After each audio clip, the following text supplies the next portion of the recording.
Hey everyone, Sari here, and welcome back to another week of Astro Season offense matches. Ascended Idunn's release came at a really interesting point for me. I'd been thinking about finally building Brave Hector the day the trailer dropped, and ended up finding an emerge project that night instead.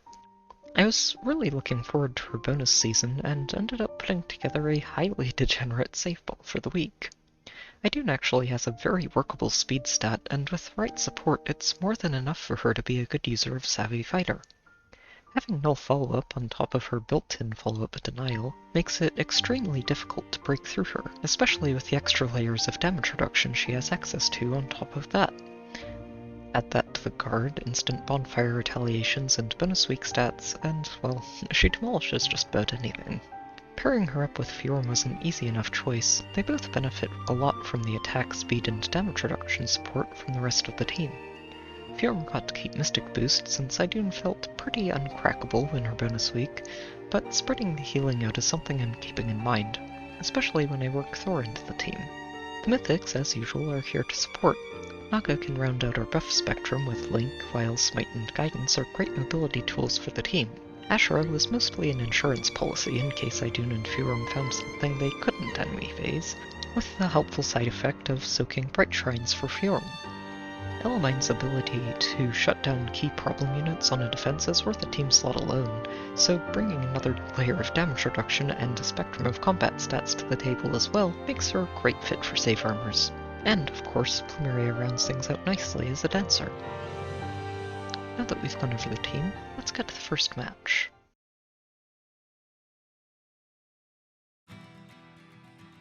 This match will be a fun way to start off the week. They've got a pretty spooky Python headlining their team here, maxed out with a Fire Sweep guard set. It's a tricky skill set to handle easily, since the guard can really mess with Fjorm specifically and prevent her from recharging Ice Mirror, while the Fire Sweep lets him be a nuisance to any other type of far save armor, along with this Poison Strike, assuming he survives. And he actually has a pretty good shot of surviving even Fjorm's, since his actual attack isn't too high, so she doesn't get too much extra damage reflected from Ice Mirror, which helps a lot for just surviving that combat. Backing him up with a Harmonic Lysithea and a Duo Dagger helps extend the threat ranges of this team to help them reach targets you might not want them to, and also provides them with a healthy mix of damage types between physical and magical to follow up on Python after he hopefully softens up the front line. The 7th unit Odor's an interesting choice. He has a very low chance of actually ever getting danced on the initial engagement, since he's out of range of Mirabilis' default movement range, and it's unlikely for her to actually dance him instead of Duma, who would move before Idunn anyway. This catapult is also particularly annoying, and is a large part of why it was tricky to plan this one out, just because it means that we can't use this tile that Idunn's standing on now to set up before we engage, and together with this line of structures in the front, makes it a little cramped.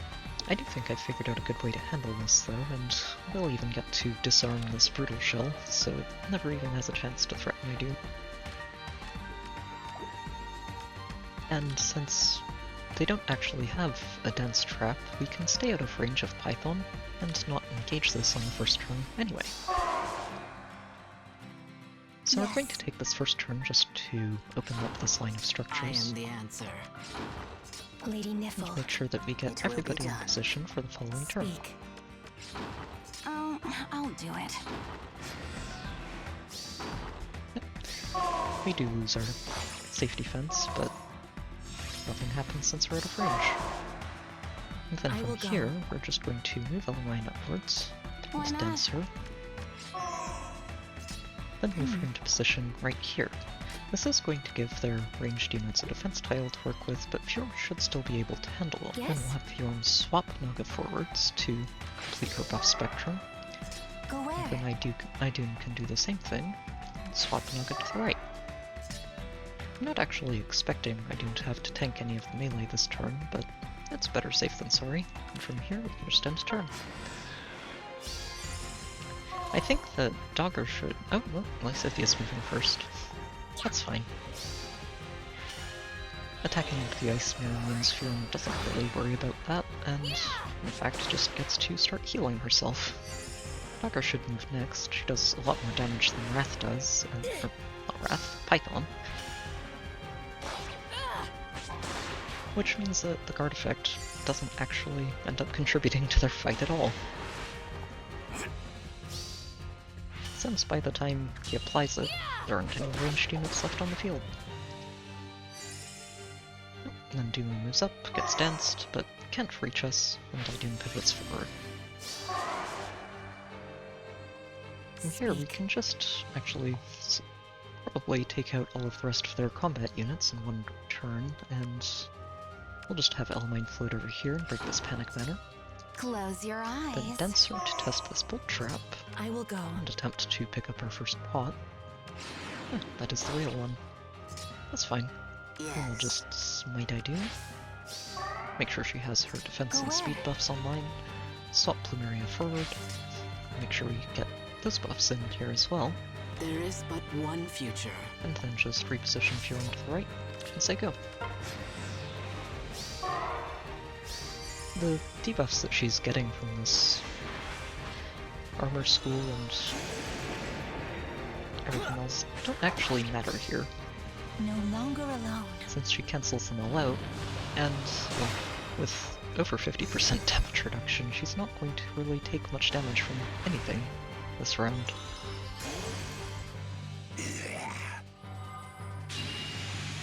Especially not Duma. To protect the world.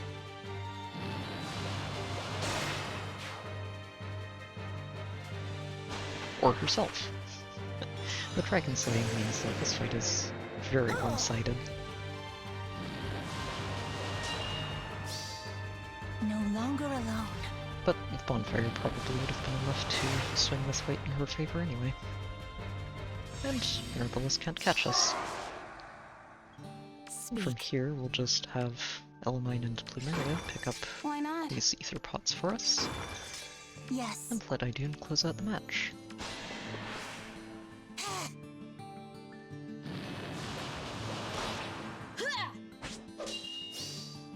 I want to help.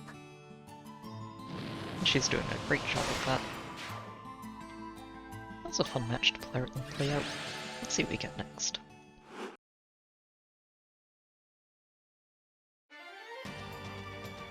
This match is going to be an interesting one. It's featuring several of the recently released Dew and Harmonic ranged threats, starting with this Crom and following them up with a Dew Dogger and Harmonic Lysithea.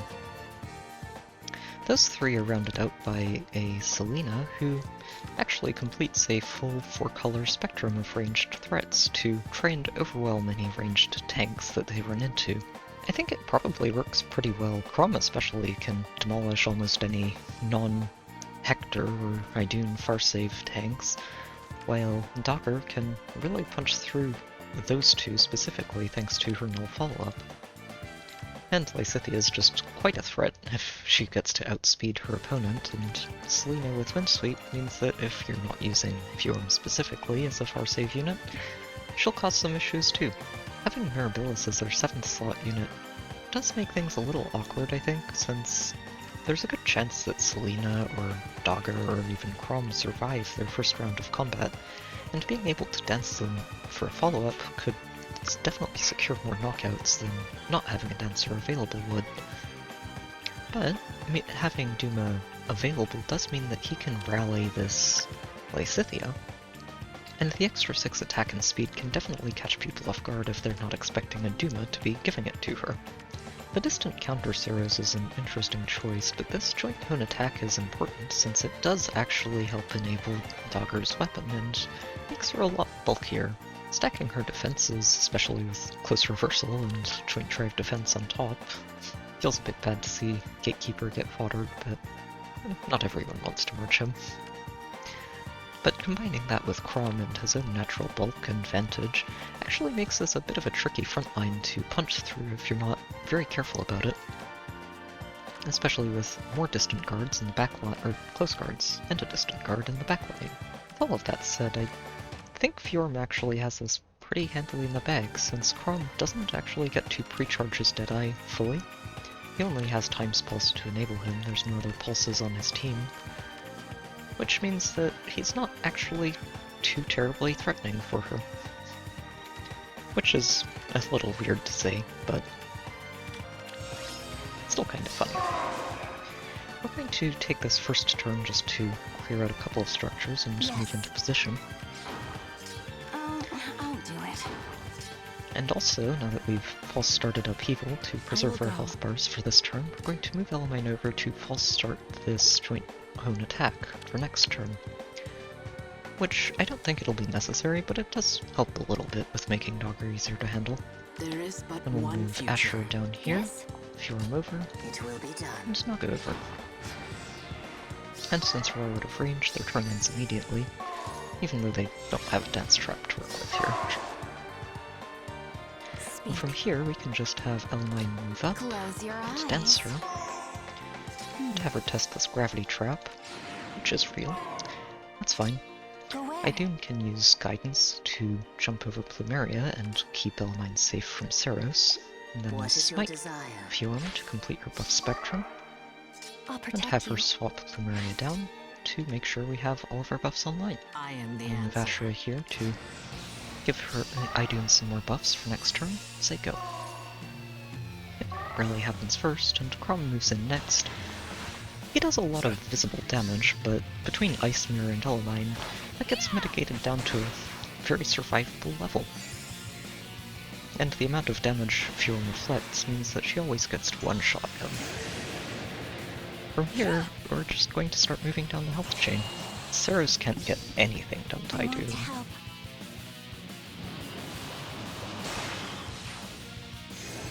And Fjorm should just start healing her way back up towards full health.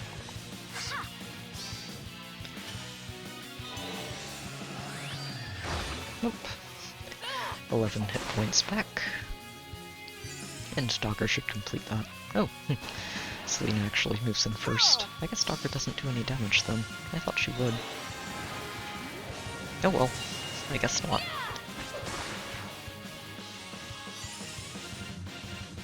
And Dogger's left on her own, which leaves us with only Mirabilis and Duma to worry about for next turn.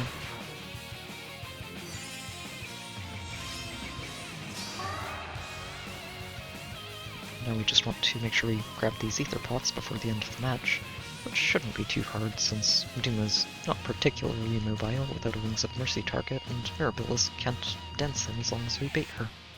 Speak. So we'll just move Elamine forward and actually ignore this bolt tower, Why not? I will go. since Idunn's not going to be in range of it anyway here, I'm going now. and she can just break this tactic room for us. Yes. Lady And I guess we can break the bolt tower anyway, thanks to Guidance. Yes. And Mirabilis just gets herself pretty easily deleted. No longer alone. She just wants a nap.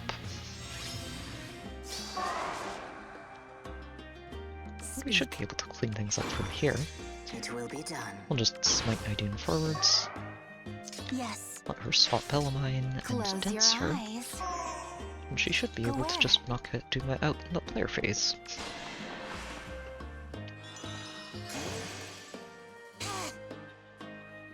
It was a fun match. It's always fun to see Fjorm just swat through a squad of ranged threats like that. I hope Idunn gets some spotlights too though. Let's see what we get next.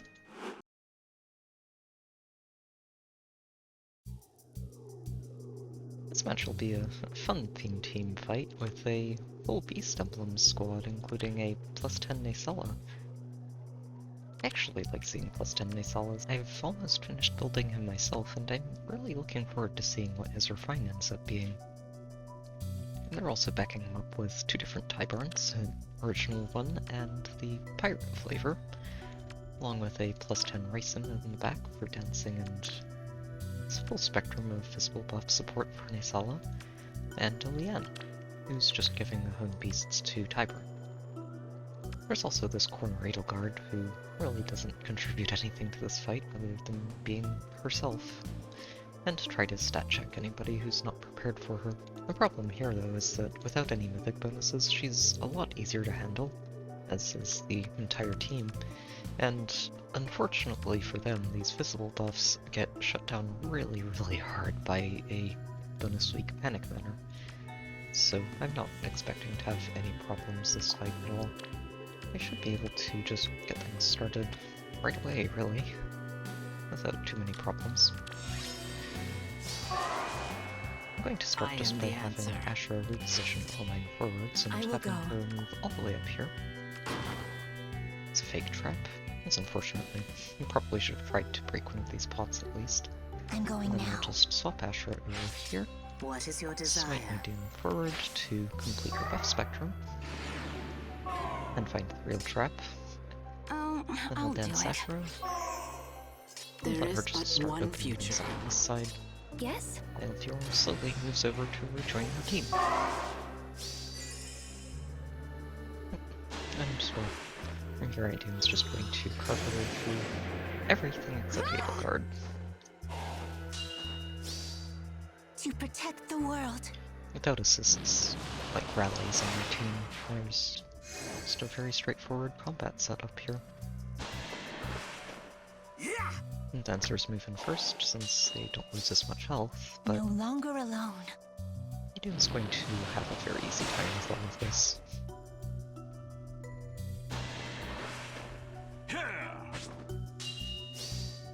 My heart.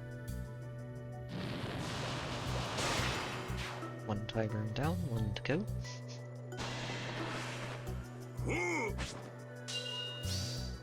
I want to help. And then she closes out by outspeeding Naysala.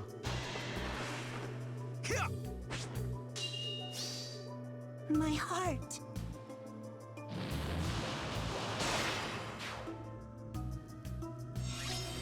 And that just leaves the Edelgard in the corner. And then Yes. from here we'll just start breaking these pots and close out the match. Yes. Swap Element back here, Why not? and then dance her, which lets her move forward and break this bolt tower, and Idunn can finish the match from there.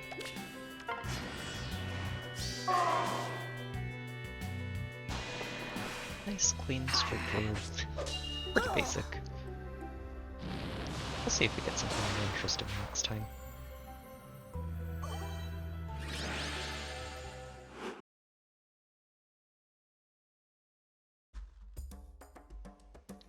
This match will be another interesting one. They've got a bit of a save ball set up here with Gustav and Henriette, and they're backing that up with a Moose Bull who I don't see on defenses very often at all. He can definitely be a bit of a nuisance with this rally up and his Domain of Flame, which helps these save armors hit a lot harder than you might expect if you're attacking into them. And with the rally, he can also get danced forward by Azura to make a mess of an enemy front line, especially with the guaranteed fatal smoke that he gets as long as he swings once with his weapon. The Fallen Edelgard over here is also a neat way to try and make sure that the front line gets threatened, and Mirabilis helps him have a backup dancer just in case Azura gets isolated. It is a bit of a shame not to see her refine, but at the same time I do understand it. Her refine, for me at least, was very underwhelming, and I wish she'd gotten something a little more interesting. I'm not expecting to have too many problems here. It should be a pretty straightforward match, and should close it out without too many issues. I'm going to start by moving Elamine forwards to Close bait your this out and eyes. get things started. We'll just move her up, I'll have Fjorm protect move you. in and break this throne. What We'll is your smite desire? Idunn over, I am the and then answer. flip her forwards too. And say go.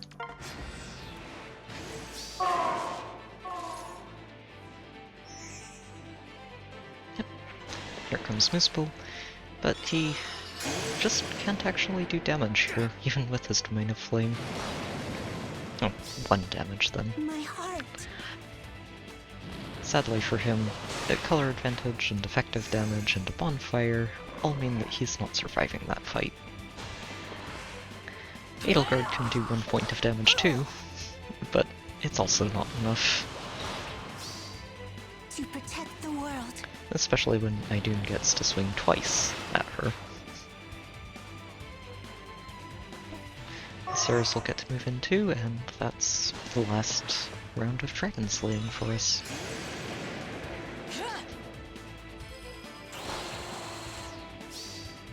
No longer alone. It's a clean first turn. And since at this point they don't really have any major threats to worry about, we can just let Gustav stay out of our attack range and finish everything else off, and then work our way towards the pots before we clean things up. Yes. So, we should be able to just have Idunn break this, I will go. let Elamine break a couple Why more not? structures, Speak. and then we'll There back is Ashura but up one and future. move Fjorm over, Yes. and say go. I'm not expecting Fjorm to have issues handling Henriette here, and My heart. Idunn is never going to have a problem with Mirabilis. Yep. Nice and easy there.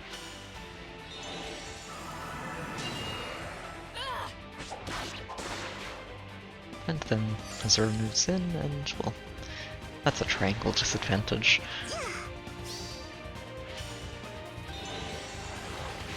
It's fun to see a highly merged Azura, though. I'm not sure if I'll end up finishing mine on this remix banner, but we'll see. And from here, we'll just have Elamine pick up one pot, Go where? move Idunn up to give Plumerian I'll do it. Aerobatics target, and let Elamine grab the second one, Yes. before we let Idunn close out the week. It will be Or, done. not week, match. We're only halfway through the week here.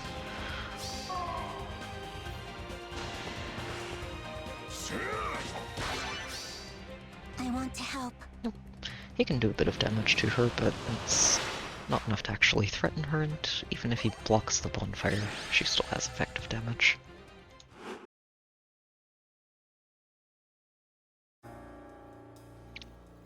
This match will be a very interesting one to pick apart. It's the first time I've actually seen a Catria Ball this week. I think they've mostly started fading out now that Elamine exists in Astra Seasons.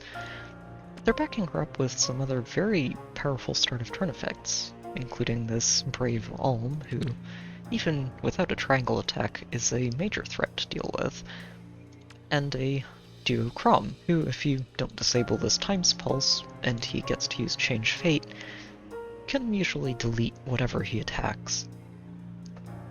On top of helping to enable other units' specials. They do rely a lot, though, on this Catria's weapon to help Mirabilis and Dorothea enable their turn 1 or 2 approach by dancing her with one of these dancers, and extending their threat range just that little bit further forward.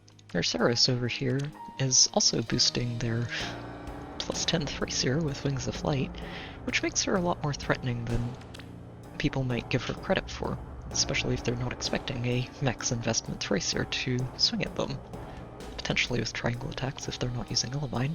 And on top of all of that, the rains from Catria and Dorothea, along with the start of turn debuffs from Fel Candelabra, can really mess with people's math if they're not double-checking things as they go. Not to mention, of course, the sabotage and deploys out of Mirabilis, and with 51 reds in her bonus week, she can nail those sabotages pretty easily.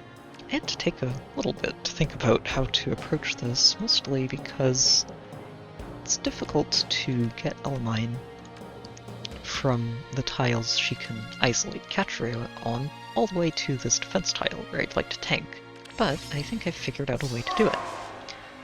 So we're going to start by having Idunn break this flag, and then make good use of our guidance effects to have Fjorm jump up here, Close and your let Plumeria eyes. jump up here and break this tactic room, I am while the Ashura answer. jumps over Naga, and Naga It will moves be into the done. corner, while I will Elamine go. moves here to disable triangle attack for next turn. And since we're out of range of their team, nothing happens, thanks to the safety fence, There which is buys but us one enough time future. to flip Elamine over this way, have her move up here and break this flag, and dents I'll do her, it. which lets her move all the way forwards to this defense tile where we're going to tank their team. We'll Yes. smite Idunn forward and complete her set of buffs, and then have her move one more tile up and not break this panic manner. We're immune to panic anyway, and it doesn't actually hit anybody except Elamine, so we're not Lady worried about Niffle. that. And then Fjorm can step in and keep us safe from the ranged. From here, Crom moves first. He can do some damage to Fjorm, but Ice Mirror and Elamine cut that down to size, and, well, the reflected damage means she never has a problem finishing him off. And that forces Dorothea to dance Catria instead of Mirabilis potentially adding debuffs to the mix. No longer alone. And while Alm can do some true damage with his Send scale, he can't actually do real damage to Idunn. And nobody else can actually follow that up with damage at all. To protect the world. So Idunn can just carve her way through the melee, and Fjorm's just going to end up healing herself back to full health when Thracer comes around to attack. To protect the world. It is funny to see Idunn outspeeding people like Catria and Alm, though, especially when Alm has a lull. I think Thracer is going to become a lot more threatening when her remix comes around. It'll be interesting to see what they give her, assuming it's not a disappointment like Azura's I was. want to help. And, well, once Catria is out of the way, there's not much not much Dorothea can get done to us. So in the interest of making sure we get these pots before we knock out Dorothea, I'm probably going to let Idunn just bait her. And let Elamine break the Stew's hindrance. I think I might have actually been able to finish this turn if I had broken this with Elamine last turn, but Go where? that's okay. We'll just have Idunn swap her back, Yes? let Fjorm protect everything except Idunn, There is but and then we can one have future. Ashura and Naga work their way back up here. Yep. Dorothea attacks Idunn, since it's the only thing that she doesn't die to.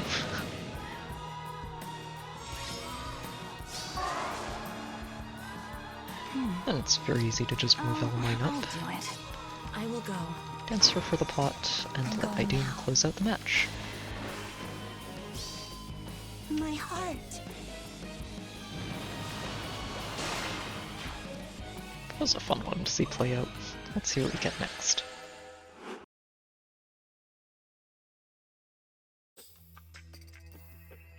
This match will be a fun way to go into the end of the week. I haven't gotten a chance to pit Idunn against a brave Eirika yet, so it is fun to run into one on a defense. They're backing her up with a duo Leaf and Harmonic Azura as dancer and backup threat, honestly. Azura can hit pretty hard even with an attack penalty. And Fjorm is a good way to help cover the team from ranged hit and run approaches. Brave Sword on Mirabilis is always an interesting thing to see. In her bonus week, it can actually make her a pretty significant threat if she gets to attack into something like an Elamine that someone might just try to use to stall out the match while they reach Aether pots. And, well, with Sarah's giving her Wings of Flight on top, she doesn't hit too softly at all. Leaf is, well, he's there. He's mostly good for providing extra stats, but if you're not paying attention, he can still catch you off guard with his Open the Future and Guaranteed Follow-Up. I don't think we're going to have too many issues here, though. It should be a pretty straightforward match.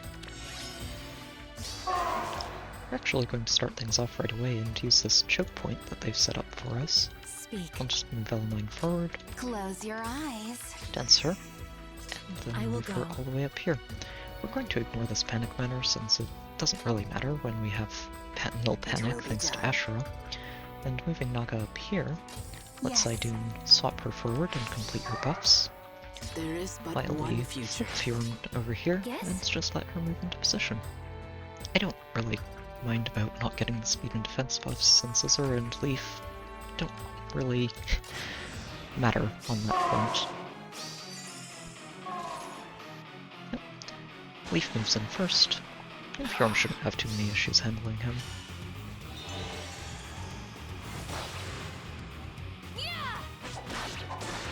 Yep. Down he goes. And, well, from there, Mirabilis can dance, but that doesn't really get Cirrus to do very much to Idunn.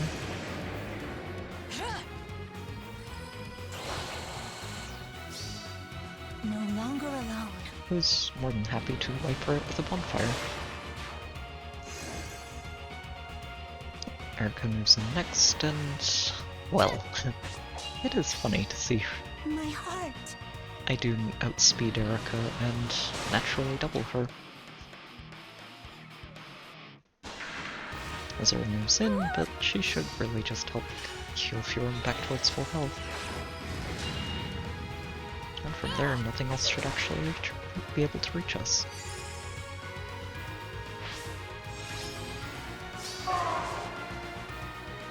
I will From go. here, we can just open things up a little bit on these structures, I am the answer. Go where? and have Idunn Lady and Nifl. Fjorm swap Naga to the left and bait out Leaf and Mirabilis while stranding Fjorm. Oh, I'll do it. I'll just break this panic banner now. Don't matter since, again, Idunn has panic immunity, but it's nice to get rid of it. My heart. Yeah, Leaf is not going to have a good time here with Idunn. And Mirabilis just gets baited in too. No longer alone.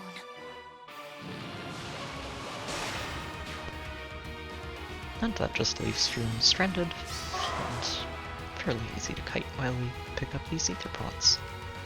Fjorm's actually in a great spot to make it awkward to reach these, and took me a moment to figure out a way through this, but we can actually let Naga end up baiting Fjorm here.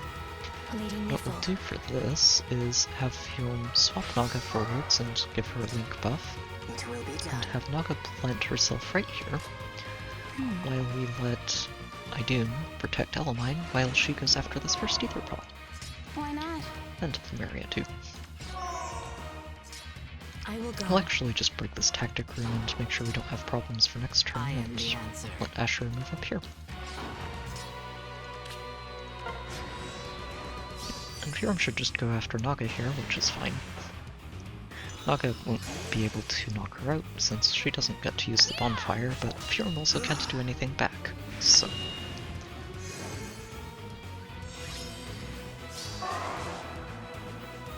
What And is from your here it's desire? much easier to reach both pots. I'll just let Naga and Elamine pick these up, I'm going now. and let Idunn Yes. and Mayfae's I'll Fjorm do it. and close out the match.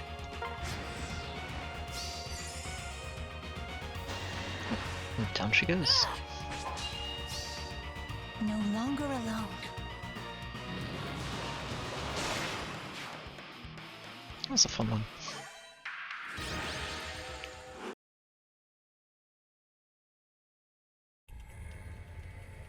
This match will be a fun rematch to go into the end of the week with. I've got a really neat setup here, starring this Ascended for Speed Crom. Focusing on speed actually does a lot of work for him, a lot like his legendary counterpart, and this Crom actually reaches around 45 in combat speed, without adding Lull in on top, and that can really swing a lot of matchups in his favor. Backing him up with Joshua and Byleth, with Windsweep and the null follow-up support from Byleth as well, give him a lot of options for just punishing any enemy Ascended Fjorms, while these two take care of most of the other safe armors on the field. Joshua is actually someone that I've expected to see more of on defenses. He's a bit tricky to handle if you're not very careful with positioning, since his weapon can either shut down counterattacks or do extra true damage. And Byleth can always be a bit of a pain thanks to the null follow-up support and pre-charged Sublime Heaven. Starting all of this with a hardy fighter Hector is a nice touch, and makes this very hard to crack with a hit-and-run approach. And this layout with these bolt traps right in front can be kind of annoying if you're trying to navigate this and set up properly, especially if you're trying to use these defense tiles, thanks to this fortress blocking one of the easier spots to use them. Even with all of this ranged threat though, I think Fjorm still has this in the bag. We are going to need to be careful to position properly, but I don't think it's going to be too hard for her. I'm going to have Elamine false start the Byleth just to make sure that we take even less damage once this fight gets going. And we'll actually get this started right away. Fjorm can open this up and we'll move Asher over, which lets Elamine float up here before getting danced and moving into position. Then we'll smite Idunn over this way and let her move in here to protect us in case somehow Ceres actually makes it into our front line. I'm not expecting her to. I was actually expecting Joshua to attack first to apply the dagger debuff, but that just means Crom does even less damage. Here comes Joshua. And Fjorm should actually just end up healing through both him and Byleth. And Azura too. Azura moves in, and, well, doesn't really get anything done here. Not anything to stick, at least. And then Byleth moves in last, and does even less. And Fjorm just ends all of that at full health again. And then Ceres moves up, and Hector can't really get anywhere. But now that Fjorm's finished styling on all of their ranged, we can just have Elamine move in and start picking up plots. I'll do it. While having Idunn move over here to protect her from Mirabilis and Ceres. Yes. It will be done. And we're not worried about her reaching Naga, since Odd Tempest only lasts for this turn, and then we can just say go from here.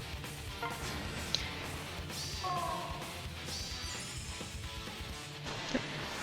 She can do a little bit of damage as usual, but it's just not enough to break through Idunn. No longer alone. And Mirabilis, well, she's not going to have a good time here. My heart.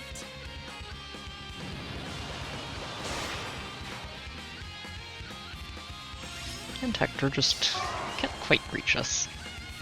I will So go. Elamine can pick this up, and we'll just Yes. move Idunn over, Close your eyes. keep her safe, and let Hector knock himself out.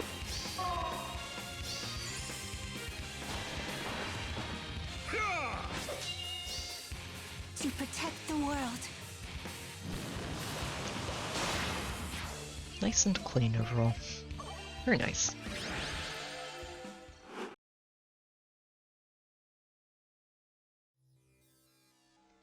This match is going to be a really fun way to end the week. They actually ended up beating my defense with almost this exact team, with the Idunn and Fjorm. So it was something I was looking forward to try and beat them with the same team. And they've got a very impressive setup here, including a maxed out Farsave Hector, and a maxed out Brave Eirika, and a maxed out Harmonic Lysithea, who's being paired up with a maxed out Brave Micaiah. This is honestly a really scary line of threats to deal with in one team, and the Guard and Impact do a really good job of helping Micaiah handle enemy Fjorms. Even if Fjorm actually manages to one-shot her on the counterattack, the Guard usually means that Lysithea can follow up and get the knockout. And the two rallies also mean that these two have a habit of getting onto the same target one way or another, especially with the dancers behind them. Although lining up Lysithea and Azura does make it a little bit easy to isolate this column, and if you isolate Mirabilis instead, that also stops Micaiah from being able to rally anything at the start, since she also can't rally Odur if he gets his menace online. Similarly, Lysithea can't actually rally Eirika if this menace works, since the attack speed lines up perfectly with the menace. It's a really neat setup overall, and it'll be fun, assuming I've done my math correctly, to pick this apart and take it down. I'm actually going to deliberately not false start Odor's Brutal Shell, just because I would like to see Idunn tank it.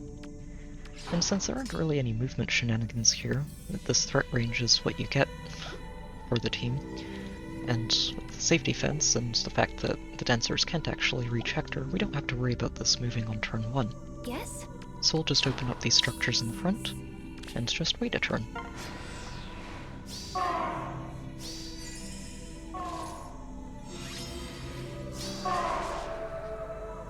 And from here, we're just going to have Alamine move up here, and then Dancer forwards, so that we can eliminate almost their entire team this turn, since Odor can reach us now too. What is your desire? Smiting Idunn over lets her I'm going now. jump past Plumeria and not swap anything, I'll while protect you. Fjorm swaps Plumeria to the right, There and we'll is just but move one Ashra future. down a tile and out of any potential harm. From here, I think Odor's actually going to be the first one to attack. Yep. He can actually do a decent amount of damage with this Brutal Shell, You can't hide from me. but it gets cut down pretty heavily, My heart. thanks to Savvy Fighter and Elamine, and he can't survive this counterswing. Micaiah should move in. Oh no, it's actually Lysithea moving in next. That's really unfortunate for Lysithea, since she'd be able to do a chunk more damage if she attacked after Micaiah did. But that just means that Fjorm's not going to have any trouble surviving this at all. Micaiah goes down, which should let, I think, Plumeria move in to dance Hector. Yep. And from there, well, Azura can do a little bit of damage while Ice Mirror is offline, but it's not even going to be enough to out-heal Fjorm, or out-damage Fjorm's healing. And this one is just a bit funny to see. My heart. Eirika getting outsped by armors isn't something I would have expected to see when she got released. It should be pretty easy to clean things up from here too. I'm just going to have Alamine break this while we Dancer further over. I'm not going to end it here, just to I will complete the week by picking up all the Aether pots. go. Yes. And Idunn can jump over this way. I am the I'll just answer. move Ashra here, Yes. knock it forwards, and say go. Idunn shouldn't have any problems dealing with Hector here. Even though Special Fighter stops her from getting an immediate bonfire, she's still going to get it. I want to help. And with his weapon offline, well, even without no follow-up, he'd be getting deleted pretty easily. It We're will going be to have to done. take one more turn to get to this pot in the corner, unfortunately, but that's okay. Go where? We have plenty of time, and I'll do it. Yes. there's not really anything that's Yes? going to threaten us in the meantime. Yep. Mirror just moves over towards Alamine, who can pick up this pot. I'm And we'll going just now. have Idunn Why wait in not? place. Dancer, Yes. let her move up here to protect everybody from the not-so-scary Mirabilis. And close out the week. My heart.